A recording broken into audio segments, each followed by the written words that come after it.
Jake Tapper's in the other category, along with a lot of other folks. I'd like you and Jake to have a beer and hug it out, Tom. In principle, he's right.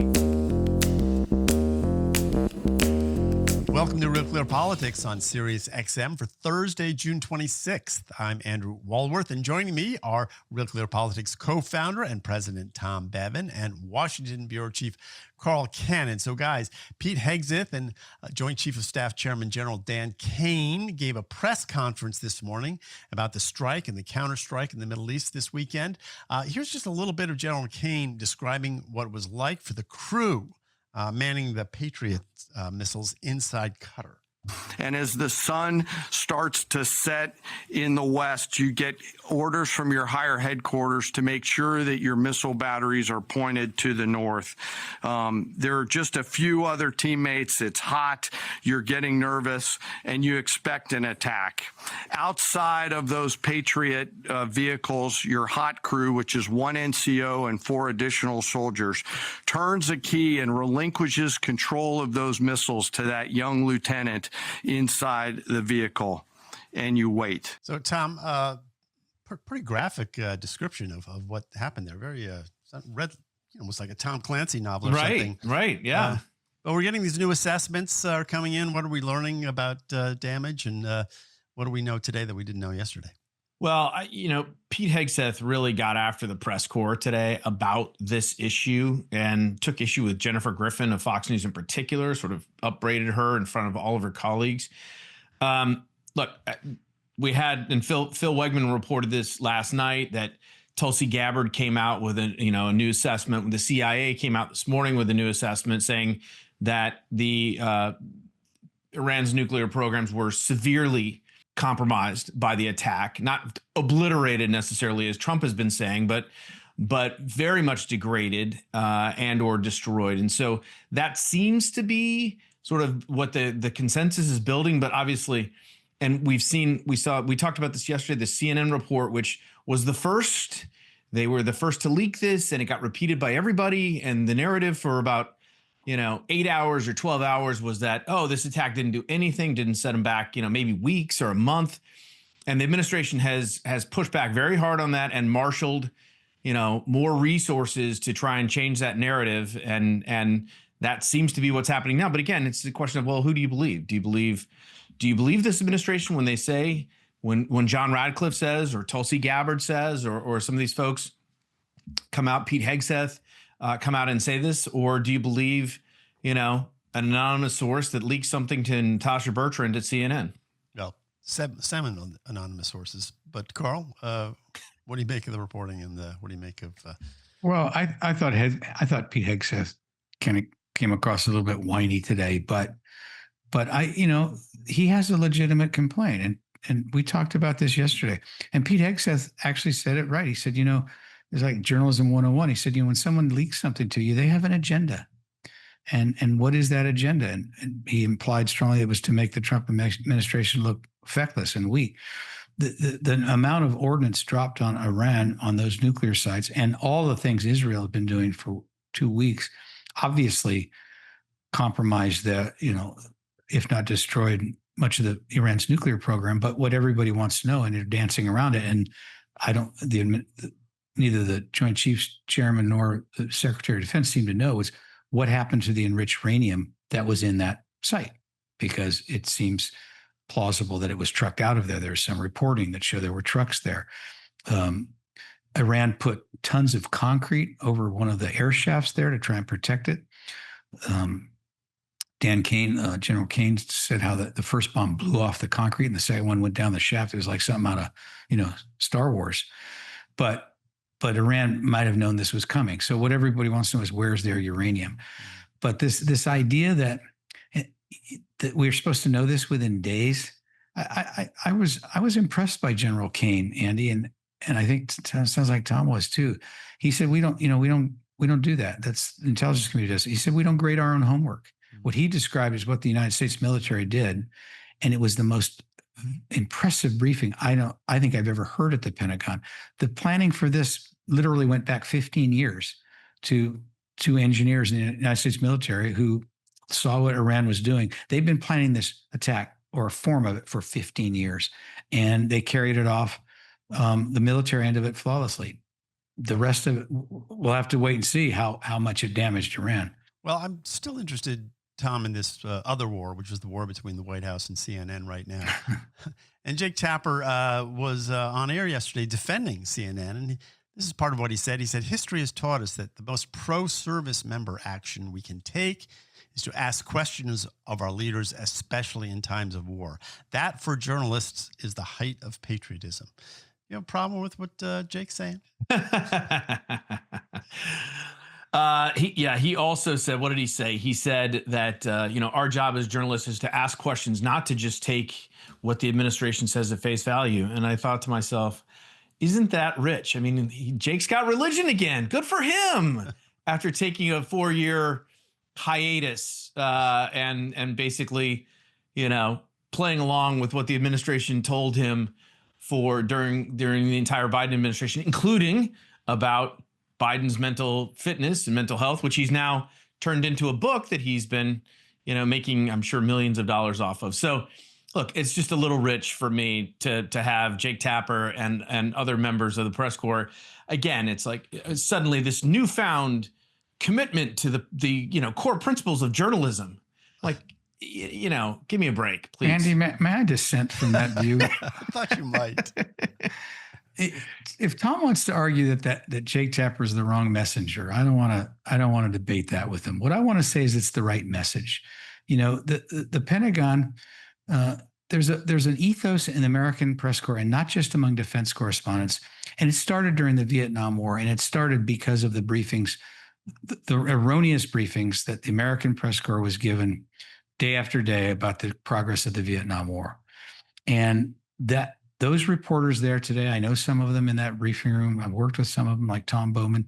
They're very professional. And what Jake Tapper said should be, to me, stenciled on the newsroom, and not just the newsroom, the communications room at the Pentagon.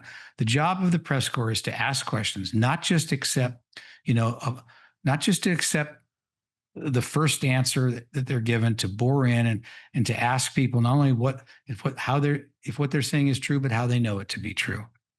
And I thought that there was a testy exchange there at the Pentagon. Jake Tapper is right. That is our function. And this country has learned a very painful ways what happens when we don't ask the right questions about weapons, whether it's weapons of mass destruction in Iraq or body counts in North Vietnam. Our function is to press these people and make sure they're telling the truth. The messenger matters, Carl. And if you had said that, I would agree. Everyone would agree with that. The problem is, can anyone in the press, the current press corps, there are very few people who can say that with sort of a straight face and a sense of sincerity and a sense of obligation, because they all abandoned that stuff for 4 years. And it's like, well, they didn't all do it. Brit Hume didn't do it. Phil Wegman didn't do it. I didn't do it. I understand. I said almost everyone, but certainly, Jake Tapper's in the other category, along with a lot of other folks. And it's just like, so for them to now come to this newfound, I agree. I'd like you and Jake to have a beer and hug it out, Tom. In principle, he's right. He's the wrong messenger. All right. Unfortunately for him. We're going to have to leave it there. We did get the media rant in. So it's barely. It's Thursday, so had to get it in before the end of the week. Anyway, you're listening to Real Clear Politics on Sirius XM. I'm Andrew Walworth. I'm here with Tom Bevan, Carl Cannon. Don't go away. We'll be back after these words. Welcome back to Real Clear Politics on Sirius XM. I'm Andrew Walworth. I'm here with Tom and Carl. And guys, this NATO summit from the weekend has been described as transformational and historic. Members pledged to increase their spending to 5% of GDP. And Trump seems to have changed his mind about NATO, telling reporters this quote, which I love. He said, "I left there saying that these people really love their countries. It's not a ripoff, and we're here to help them protect their country." Carl, Love Fest, what's going on? All NATO had to do, all these NATO countries had to do, it turns out, was two things. One, double the amount, or at least promise to double the amount of their own defense spending, and kiss Donald Trump's ring. And they did both. So what's not to like? So, Tom, there was also this sort of daddy exchange. I was just going to say, you call him daddy. Right? That's all he needs. That's all he wants.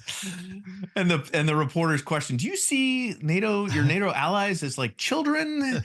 Marco Rubio is just cracking up in the background. That was one of the funnier exchanges on the world stage. Trump still has the oddest way of talking about this, like they haven't paid dues, like it's a golf club and they're in arrears. You know, he didn't. But having said that, he has the nomenclature all wrong. He may not understand how NATO's financing works at all. But these are concessions he got from them were tangible, Andy, and you have to say impressive. Yeah.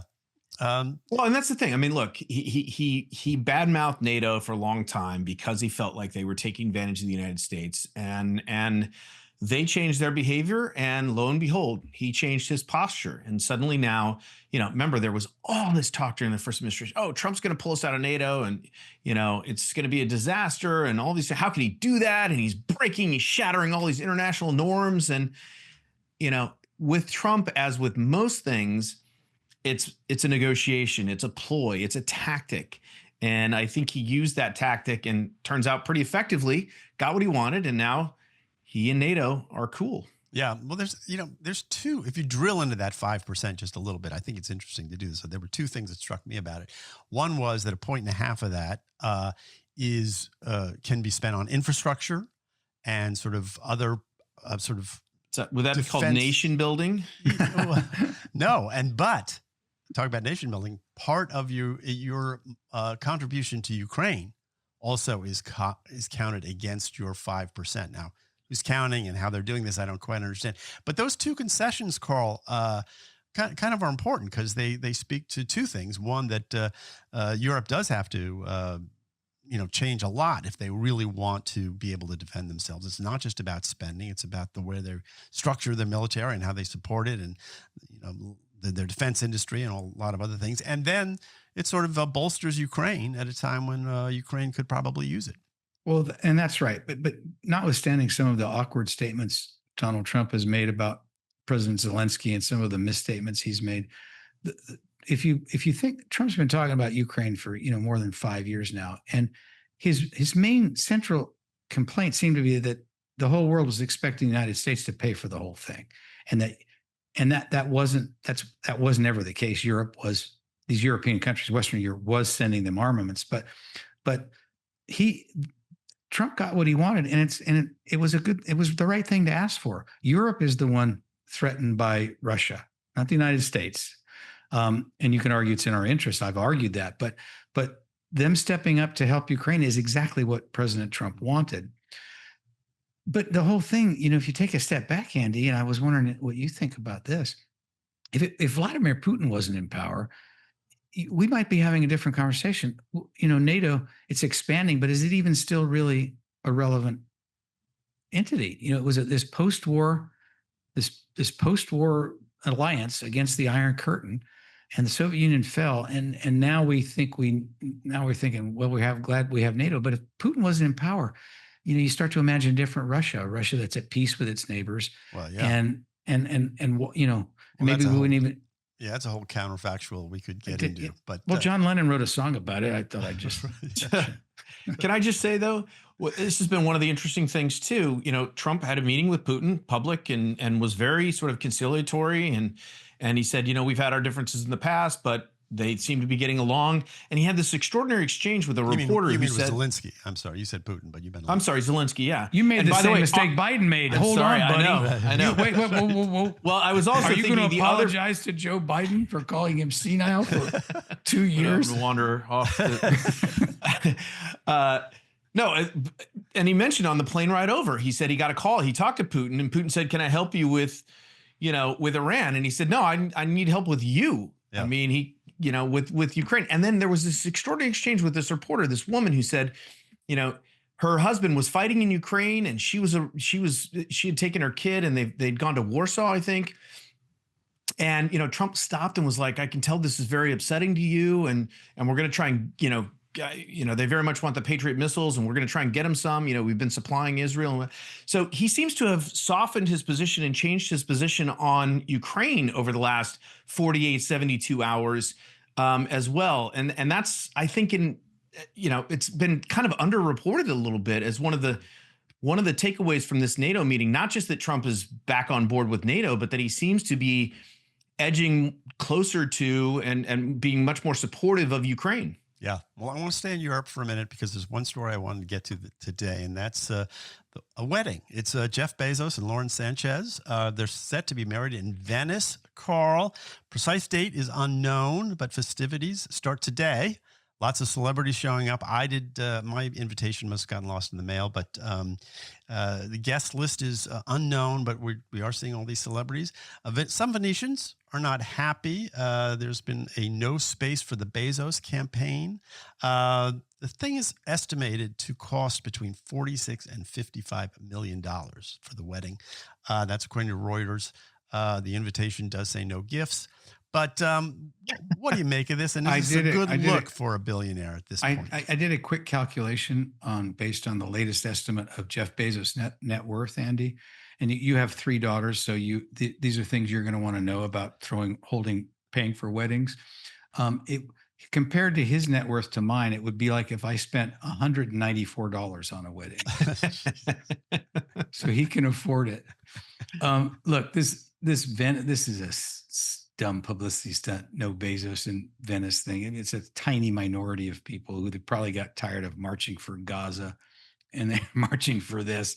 But it is Greenpeace, by the way, is one of the groups. There you go. But this backlash, I noticed some people in Barcelona were squirting tourists with squirt guns and stuff. Right. The mayor of Venice actually speaks for the vast majority of Italians and Venetians when he said, "No, we welcome this. This is what we need," because the money that you mentioned, all that's going in the economy of that country and that city.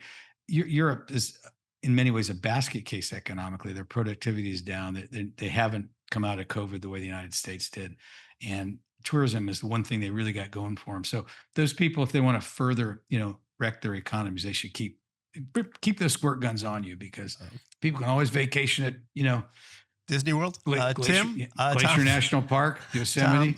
Tom, we got about a minute left here. What do you say? I mean, listen, I have no problem with Jeff Bezos being the richest man on earth and being a capitalist and making money, and he's a Princeton graduate and all that's great. But I mean, talk about leading with your chin. I mean, this is just a little ostentatious display. $50 million for a wedding. It's kind of obscene. I mean, the Washington Post can't afford an ombudsman, but he can do this. Yeah, exactly. Yeah. It's just a little bit. Look, even if I had Jeff Bezos money, I would not spend that much money on a wedding, or if for my daughter's wedding. I've got one daughter, Abby, you said that, and I love her to death, but I'm not spending $50 million on her wedding, even if I had Bezos money. All right. Well, so it just seems like, he's leading with his chin, and we're seeing the results of that. Yeah. All right. Well, guys, we're going to leave it there. You're listening to Real Clear Politics on Sirius XM. Stick around because Tom Homan is going to be here with our own Phil Wegman right after this. Welcome back to Real Clear Politics on Sirius XM. I'm Philip Wegman, White House reporter for RCP, and I'm joined now by Tom Homan, the Executive Associate Director of Enforcement and Removal Operations at U.S. Immigration and Customs Enforcement, better known as President Trump's borders are. Mr. Homan, thank you for joining us. I want to start with this Tuesday bulletin from ICE announcing the arrest of 11 Iranian nationals in the United States, including a former Iranian army sniper outside of Atlanta, Georgia. What can you tell us about that operation? Why was this individual allowed into the United States in the first place?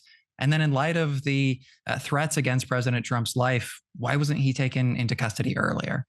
Well, look, we got, first of all, I think ICE is up to 16 Iranian nationals now. But look, we all know we dealt with the last 4 years at an open border, where Border Patrol's main focus was, under the direction of Mayorkas, process quickly, release quickly.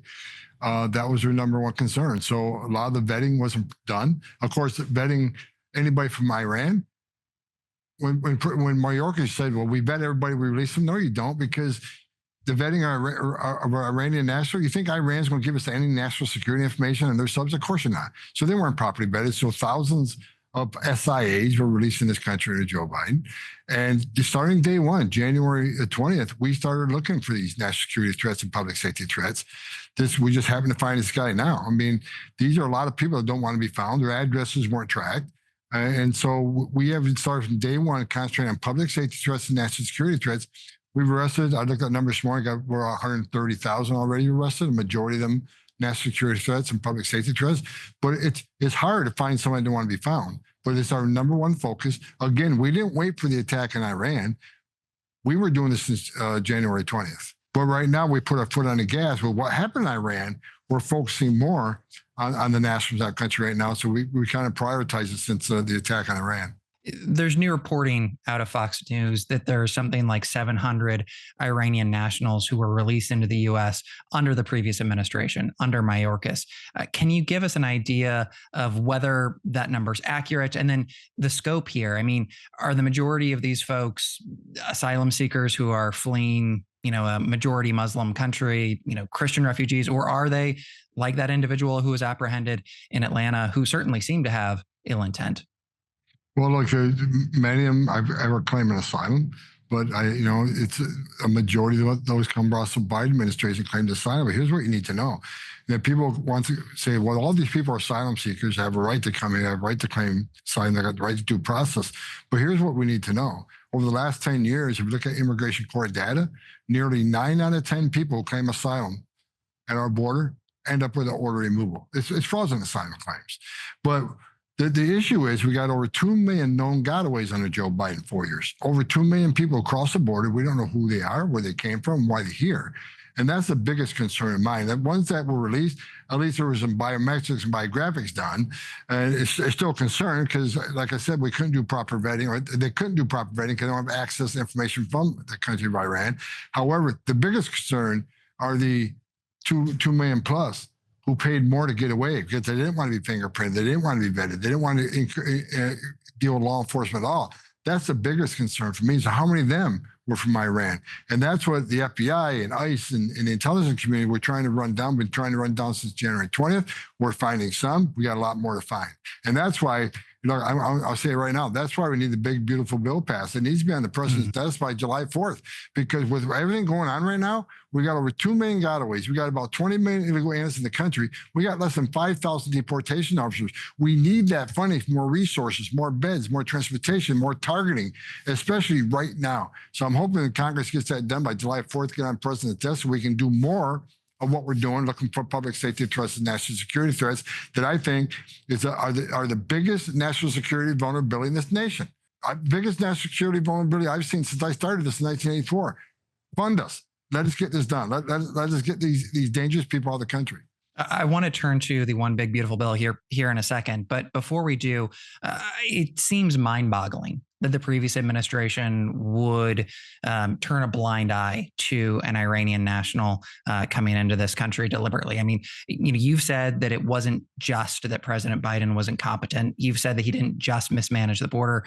You've said that a lot of this was by design. Do you think that they ignored the threat altogether, or did they think that they could mitigate the possibility of some type of terror attack, even with a porous border like this? I don't know what they're thinking. I've said many times, I don't think this was mismanagement. I don't think this was incompetence.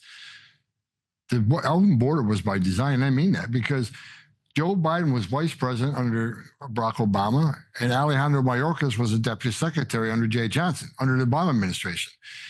And we took a lot of steps, to run a deportation operation. Matter of fact, in FY12, under President Obama, we removed 409,000 people. And we had a surge at the border at the time, mostly family units. How did we stop it? We built family residential centers. We held people long enough to see a judge. 90% lost your case. We put them on an airplane and sent them home. The border numbers tanked. So now that Biden's president and Mayorkas is now the secretary, what did they do when we had this surge at the border? The complete opposite. They weren't detaining people. They were releasing people and not detaining them in the ICE facility. They weren't making them see a judge like we were doing in the first 40 days.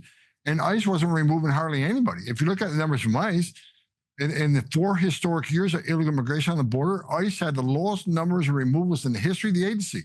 So Mayorkas and Biden did the complete opposite. Or they knew that worked back in FY12 and FY13. So that's why I say it's on purpose. There's no reason to unsecure a border. We handled the most secure border in my lifetime, and they unsecured it on purpose. And people ask me, why would they do that? Well, they must obviously see a future political benefit doing that. So Biden also returned to Trump's census rule when he did all the executive orders that destroyed everything we did. I think they felt like these are future Democratic voters. I also feel like when he overturned the Trump census rule, these millions of illegal aliens being released to sanctuary cities will be counted in the next census, which will result in more seats in the House for the Dems. I truly believe that. There's no other reason to unsecure a border unless they thought they had a future political benefit by doing so. But they obviously weren't concerned about national security threats because the Border Patrol was under instructions, process quickly and release quickly. Matter of fact, I had at least 2 whistleblowers call me. I turned them over to Congressman Jordan's office that said they were forced to release people so quick the vetting didn't even come back from the FBI yet. And when the vetting came back on 2 occasions, they were hot. They were on the terrorist watch list, and ICE had to go seek them. So, this administration is about, moving as many people in this country as they could. Can you tell us how many of those 700 Iranian nationals, the ones who have gone through the paperwork process, not the ones who have perhaps punched their ticket by working with the cartel to get in unnoticed, are on the terror watch list currently? I do not have that number with me. I'm sorry. Okay.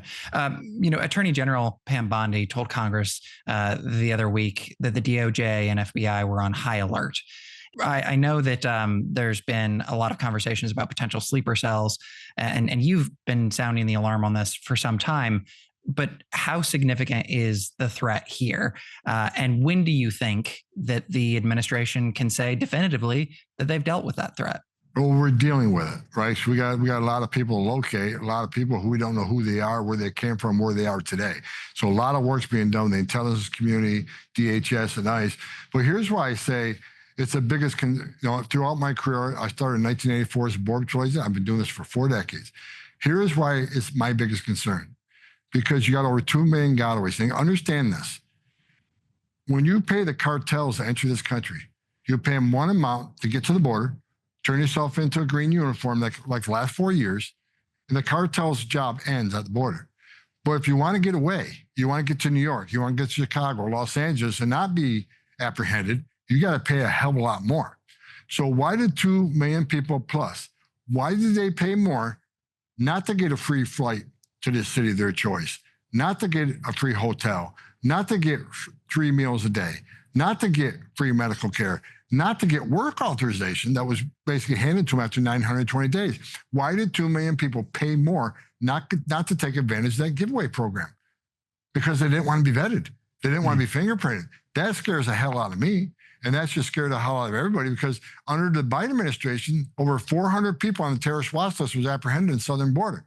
Under Trump's 4 years, 14. So we went from 14 to 400. So just those numbers alone, you'd be a fool not to come to the determination that 2 million people enter illegally.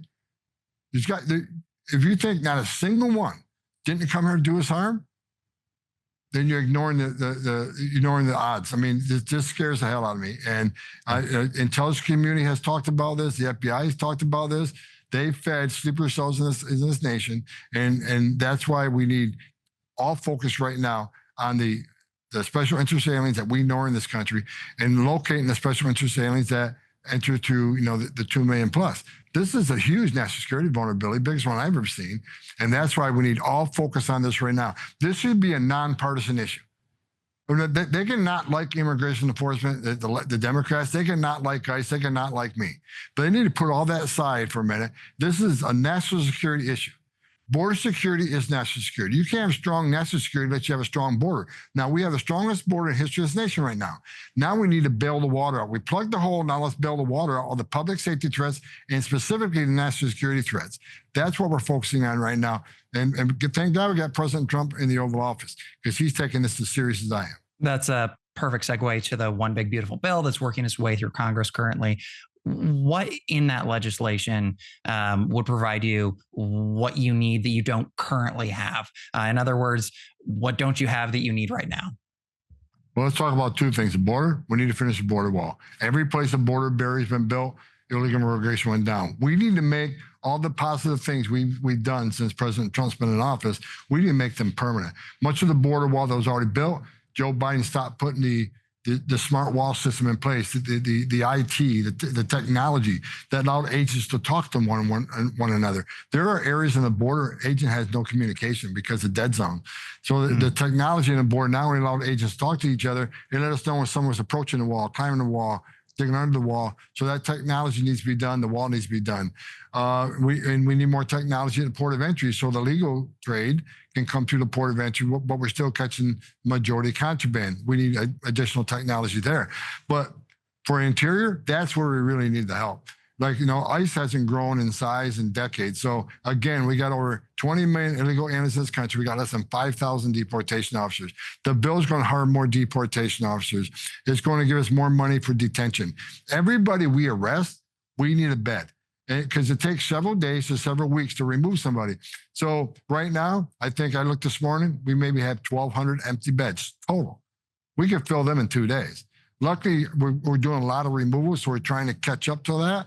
But we need funding for 100,000 beds, and this bill is going to give us the money to buy those beds. We need more, more resources, more agents, more beds, more transportation. We need transportation contracts throughout the country arresting people. We need ground transport to get them to a flight line. We need air transport to get them out of the country. And just as importantly, we need more money for contract support. We have badges and guns sitting at a desk doing keystrokes on administrative things. Let's get a contractor to do that work and put that badge and gun on the street to look for these public safety threats and national security threats.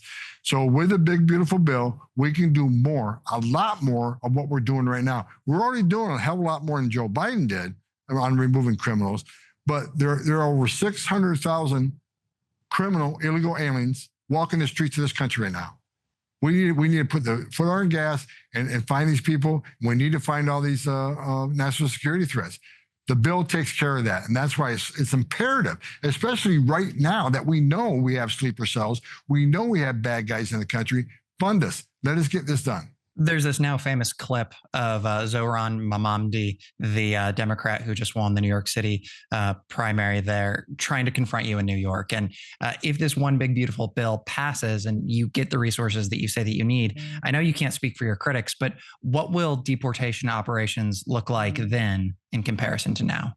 We'll vastly increase them. Well, as we get more agents on the street, we get more targeting done by really smart contractors that some of these companies are brilliant. The technology they have to find people, but as we ramp up, we get the money for the resources to include agents, targeting, beds, and transportation. You're going to see arrests and deportation skyrocket. And as far as the politician you mentioned earlier, he approached me in Albany, New York, screaming and yelling, but I didn't pay attention to him. I was too busy eating my apple. I didn't care what he had to say, and I think New York's in trouble. And I know he made a comment the other day that he's going to make sure ICE isn't operating in New York. Well, good luck with that, because President Trump made a commitment. We're going to focus our resources now on public safety threats and national security threats. We're going to focus on sanctuary cities. And why is that? It isn't picking on blue states at all. We know sanctuary cities are releasing public safety threats and national security threats to the street. We don't have that problem in Florida. We have every sheriff working with us and honoring detainers. We don't have that big of a problem in Texas. But in places like New York, sanctuary cities, we're going to flood the zone. We're going to send more officers to those cities. We're going to do more worksite enforcement operations in those cities because they're forcing us to do that because they won't let us get the bad guy in the county jail. So we will be focused on sanctuary cities. So New York is about to get a lot busier. You've been very generous with your time. One final question here. We've focused a lot during this discussion about the national security threats. And I'm curious, after the one big beautiful bill passes and gets Donald Trump's signature, there had been a previous pause to some of these deportations of agriculture workers and folks in the hotel industry. Will those continue? Will those also be an emphasis of the deportation operations?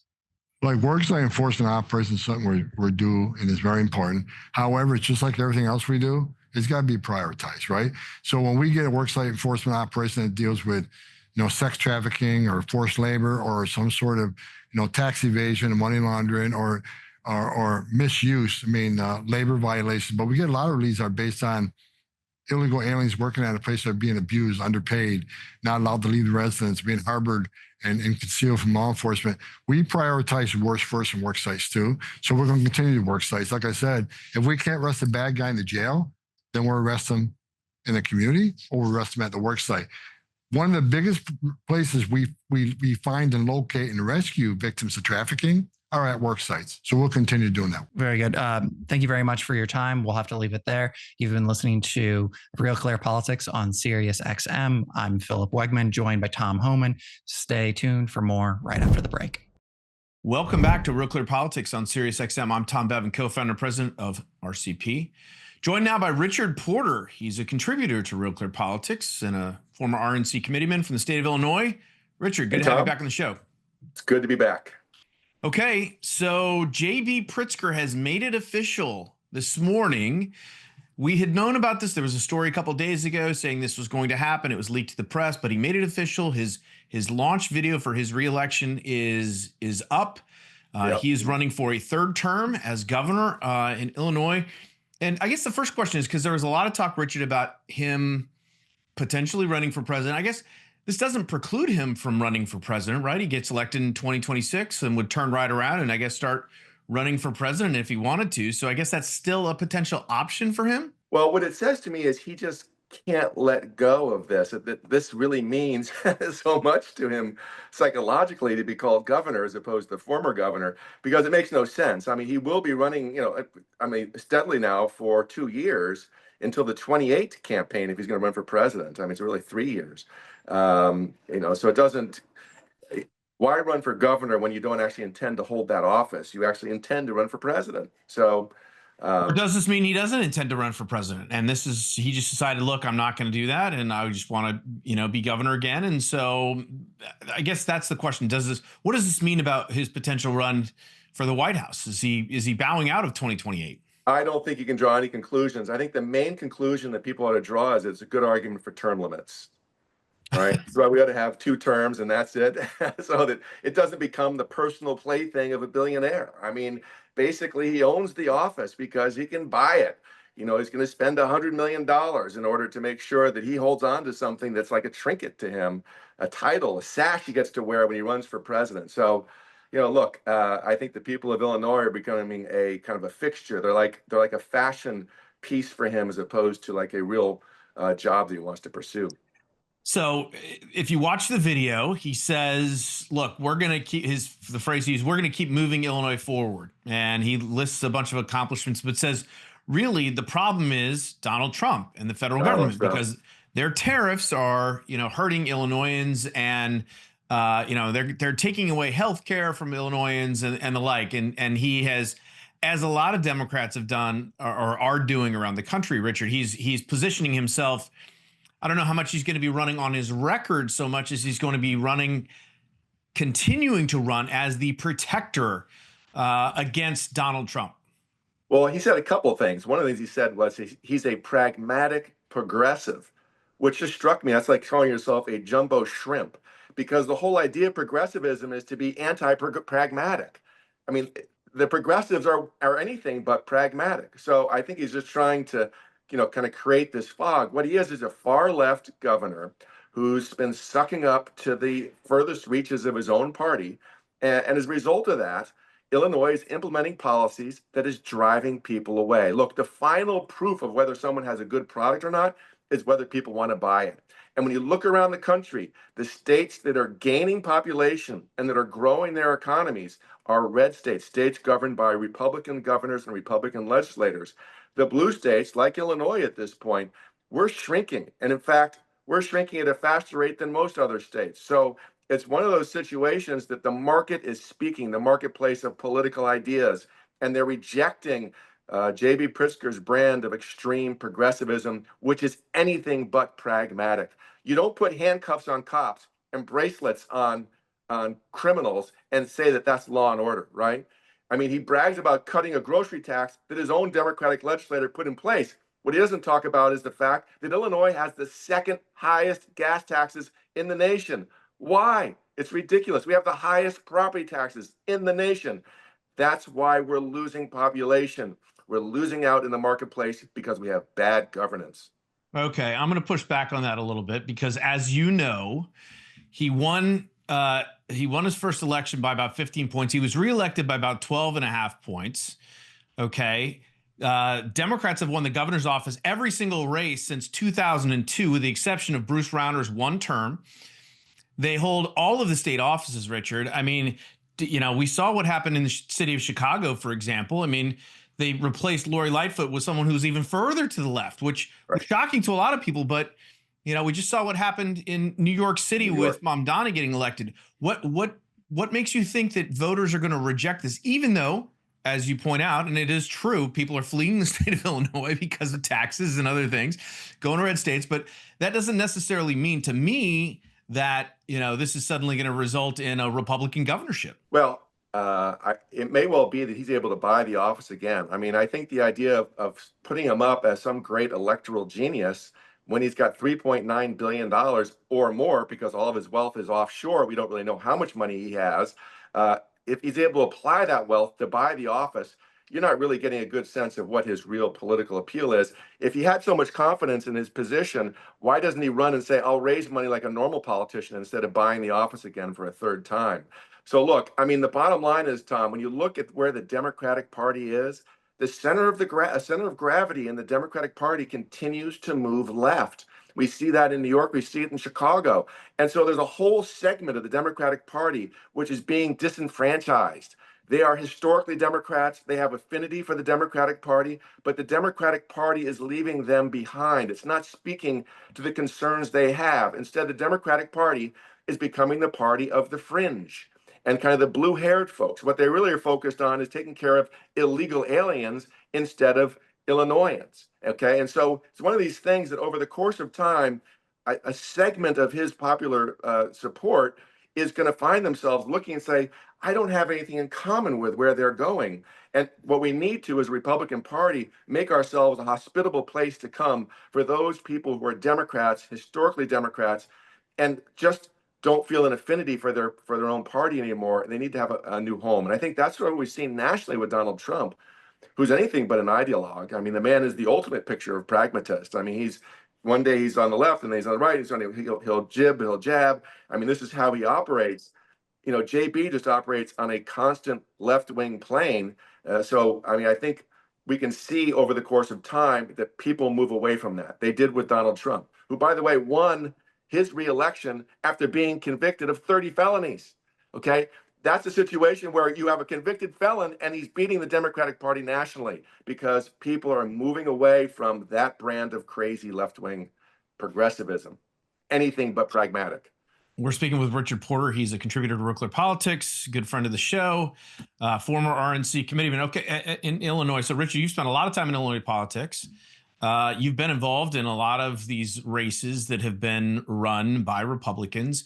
So what's the landscape? Like, who's out there that could beat J.B. Pritzker? Oh, and by the way, we should mention his lieutenant governor, Juliana Stratton, who has been with him for the last two terms, is not going to be his running mate because she's running for Senate. She announced her candidacy earlier, so he's going to have to pick a new running mate. That'll be one little, twist in this race. But who's out there on the horizon, Richard, that is going to, that you see that might end up as the challenger to J.B. Pritzker on the Republican side? Well, look, I think there's some folks like Ted Dabrowski, who is a really great student of Illinois politics. He's been one of the co-founders of wirepoints.org. It is a think tank in Illinois, which focuses on Illinois issues. No one knows Illinois policy better than Ted Dabrowski. And look, we have Aaron Del Mar's out there talking about that. I think we'll still have a candidate that's going to come up. They'll be able to create a good contrast with JB. The question is can we get the funding for that person in the face of JB's flashing his wad of cash, basically saying, hey, man, I'm here and I got all the money in the world. So, we'll see how it plays out. I think this will still be a good chance for us to contrast and to try to eat away at that Democratic bloc and to demonstrate to people that the Republican Party is a home for people that feel dispossessed by the leftward shift in the Democratic Party over time. I definitely think there is an opportunity for Republicans, and you're right. I mean, in JB's grand plan, the only thing that would derail it completely, right, not only being governor but also running for the White House, would be if he lost this race, because he couldn't run for president if he loses his reelection bid, right? That would not be a tenable position. Do you think, Richard, that he might, now that he's announced, is he the guy? I mean, Rahm Emanuel had talked about maybe getting in this race, and there were some when people were speculating that JB might not run for re-election. Is the fact that he's in now, and as you mentioned, he's got the bank account. So do you expect anybody on the left to challenge him at all? Like, No, as you mentioned, like with a more sane sort of centrist Democratic approach? No? no, no. I think that he has captured the Democratic Party in Illinois because he bought it. I mean, it's like money is the mother's milk of politics, particularly on the Democratic side. They've got a billionaire that just will suck up to them and, kind of write the checks. And so the guy with the gold is making the rules in the Democratic Party of Illinois. And it's kind of funny because, of course, they all wail about plutocrats when all the plutocrats, not all of them, but most of them are actually on the Democratic side, as we know, right? Maybe Bernie and AOC will come here to fight the oligarchy. Yes, fight the oligarchy in the state of yes. Illinois. And, maybe JB will be there for the No Kings protest. I got a kick out of that because he was, as governor, what did he unilaterally renewed his emergency executive authority. Something, I don't know how many times. It was 30 days, and he just without the legislature just kept renewing it for like 2.5 years. That's something it was crazy. And by the way, it was all a bluff. There wasn't actually any statutory basis for that executive order. He basically bluffed everybody and dared people to sue them and dared the judges to hold out that he didn't actually have that authority. Because under the statute that he's referring to, you're supposed to have a judicial order in place in order to put a quarantine type order up. So it was all a bluff.